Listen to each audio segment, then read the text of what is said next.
All right.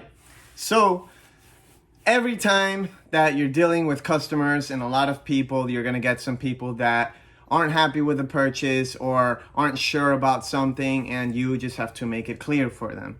So, just to make long story short, a couple days ago, we sold an animal that was a polydactyl. Now, a polydactyl is basically an animal that has a tiny little extra toe there's no use for it in one of its feet or both of its back feet, usually for a crested gecko.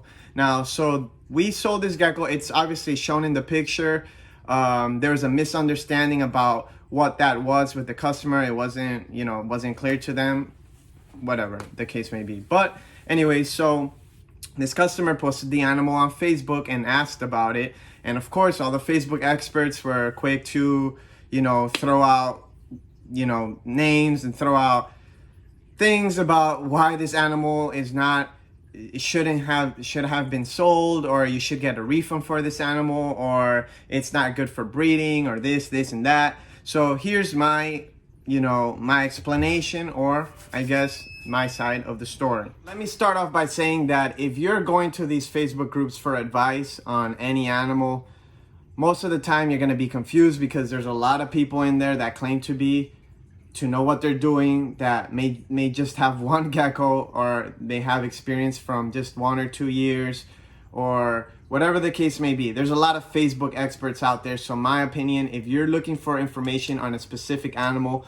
go to a person that has been working with that specific animal for years and years and years, and they have experience with a lot of animals, not just one particular pet that they may have.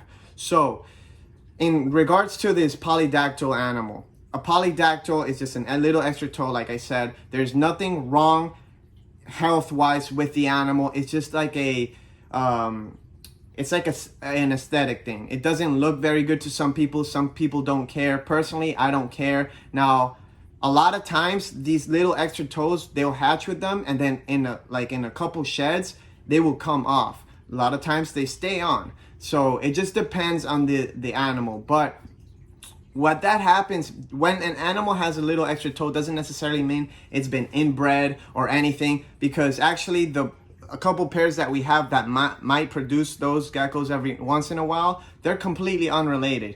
So this polydactyl toe on these crested geckos, they don't actually even have any lamellae under it, so it's not like it aids the animal in any way, but it also doesn't hurt the animal in any way. It doesn't make the animal's health worse in any way. It literally does nothing for the animal. It's just a little extra toe. Now, some people do not like that. If you don't like that, I understand. Maybe don't buy those geckos, but don't go around and say that that's a bad animal, or that is unhealthy for the animal, or that shouldn't be bred, because at the end of the day, some of you people that are saying these things own a pug or own a hairless cat.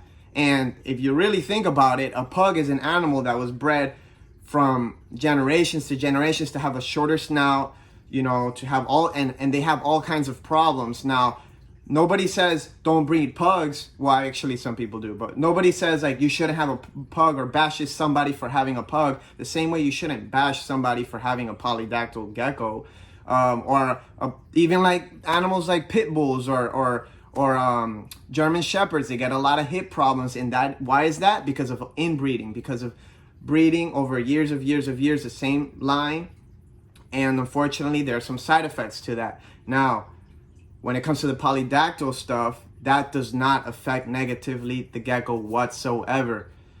So it's good to keep that in mind. If you do not like the polydactyl animals, don't buy them. It's as simple as that. But don't go around saying that they're bad for the hobby, or they're bad, they shouldn't be bred, because at the end of the day, from what I have seen, it is very hard to pass it down. And I think I'm not sure on this, obviously, because I don't go out and breed polydactyls as a breeding project, but the way I've seen it be reproduced, it almost acts as a recessive gene. So it will be, two animals might not show it or might not have the extra toes, but they could produce that if they're both carrying the gene, just like any other recessive gene. Now, if you breed one that has a polydactyl to one that doesn't, it's not gonna show it. It's not a big deal. But like I said, I understand the concern for some people because they don't know any better. They don't have experience with crested geckos or these crested geckos with polydactyl feet or toes, whatever. But if you think that that's a bad thing, that it is a bad thing, please explain in the comments. Please tell me why it is. Now, of course, we're not out here trying to breed for that, but when you're trying to breed for a certain trait, sometimes, like if you're trying to breed the reddest geckos possible, sometimes something like that is going to show up in the genetics. Now, are you going to throw away your whole project, your whole red project, because you find that, which is something that is literally less than 5% of the animal's body? Probably like less than 3%. Or are you going to try to like outcross it a little bit, and that might still be in the genetics, or are you completely going to throw that project away? It doesn't make sense. People that talk all this crap on Facebook have no clue about what it's like to have a long-term breeding project. They don't know anything about breeding in the larger scale.